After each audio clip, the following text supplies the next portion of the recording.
This is another damn podcast about digital asset management. I'm Henrik de Gior. Today I'm speaking with Patty Bolgiano, John Cronin, and Becky Clark. How are you? We're all doing fine, thank you. How are you involved with digital asset management?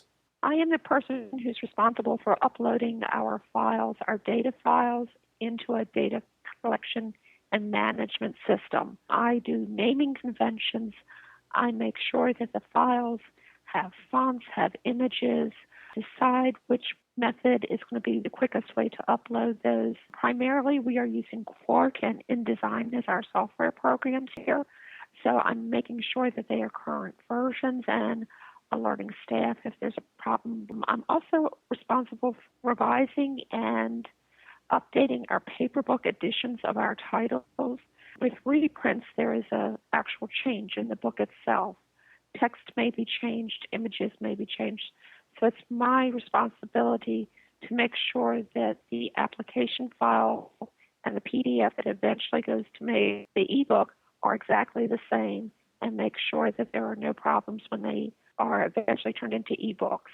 And I'm also working with the other members of the staff to get images and PDFs that they need for review or for overseas publications, which means the files have to be there, and I either transfer them via FTP to that other person's FTP site, or we'll even burn them on disks or external hard drives so that they have materials. Patty, how does the oldest continuous running university press in the United States use digital asset management? We use it in a variety of ways. First and foremost, it is a repository of our intellectual property, a place where the files reside so that at any time, if we wish to reprint, restock, or pull information from these files, we can do so in an efficient and easy manner. We also view the archive as a place where it can be safely stored. The sheer amount of information that Hopkins Press has is extraordinary, and now we are getting it so that it is at our actual fingertips instead of looking through very old books or very old files. That information that we have at our fingertips can tell us how we thought previously in biosocial sciences and things of that nature to current thoughts about the fossils of birds.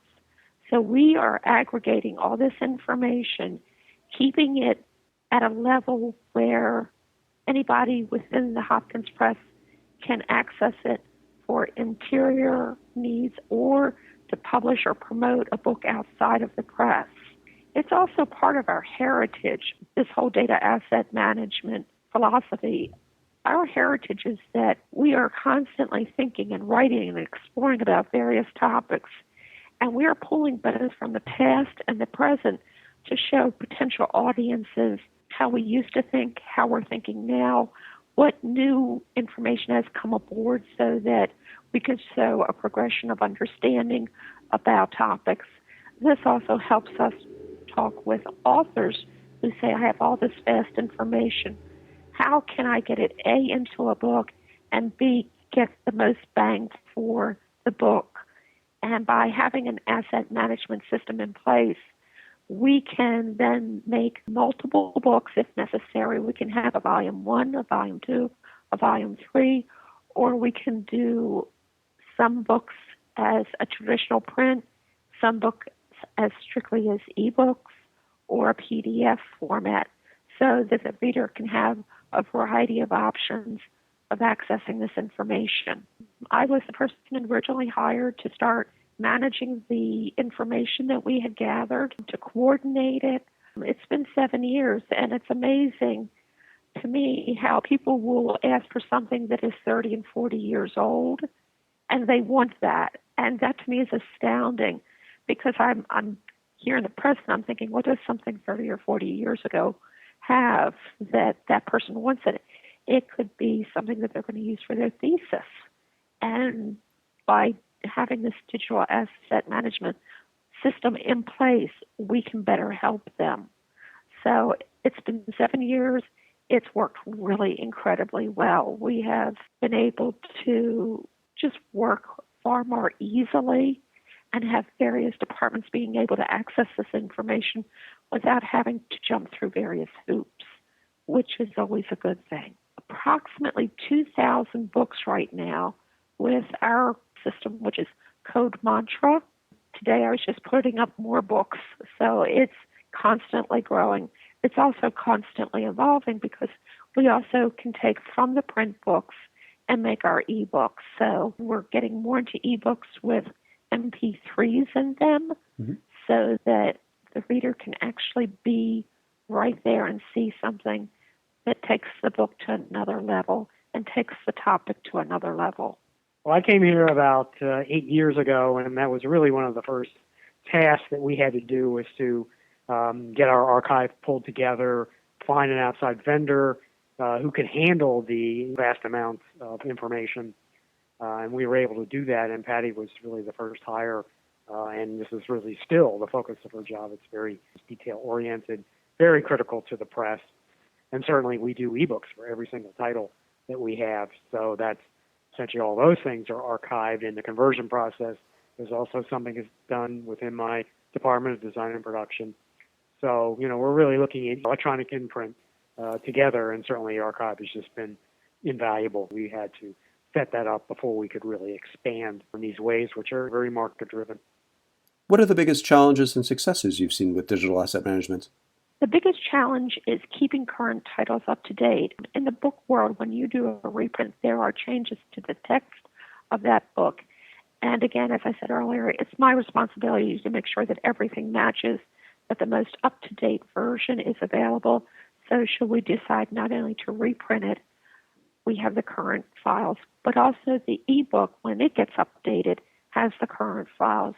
And then if we decide to then take that book and make a whole new version of the book, maybe it's putting together books about science and evolution, being able to grab all those different kinds of files and put them together in one book, having the most current file is always the most important thing.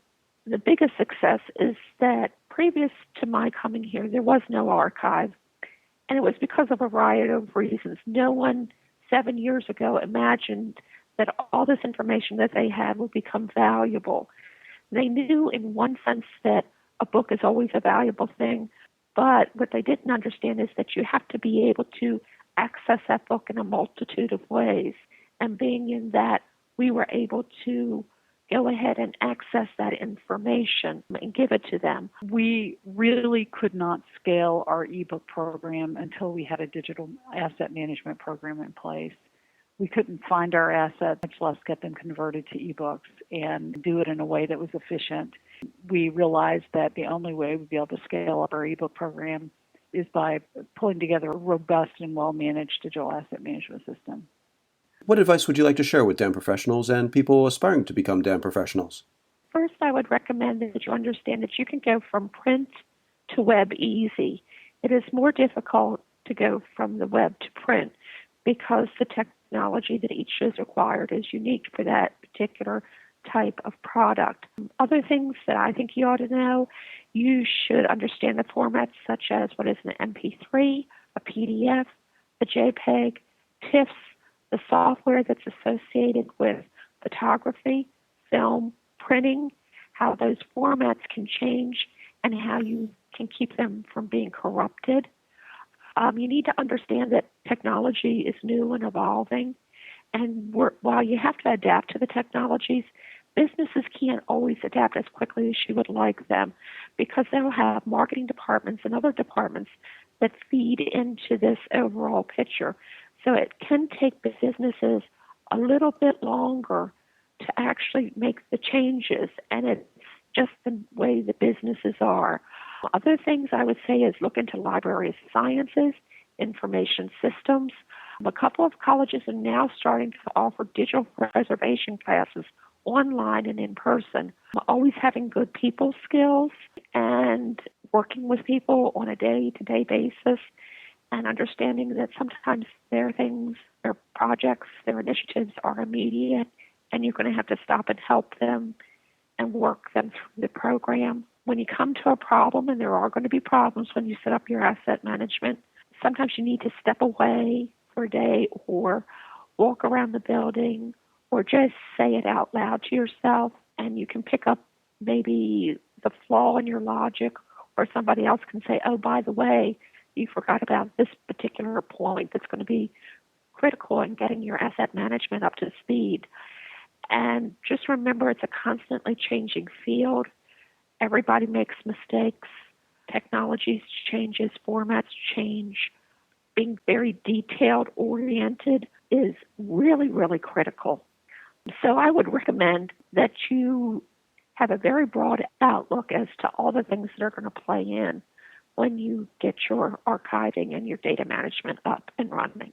This is certainly a field that has, I think, a lot of employment potential for people who kind of understand, can come from a couple of different disciplines. And, there's certainly jobs out there, and it's something that every company needs in some way. I mean, there's a library, so to speak, an archive, really, in every company, I would think. For more on this and other digital asset management topics, go to anotherdamblog.com. For this and 170 other podcast episodes, go to anotherdambodcast.com. If you have any comments or questions, please feel free to email me at anotherdamblog@gmail.com. Thanks again.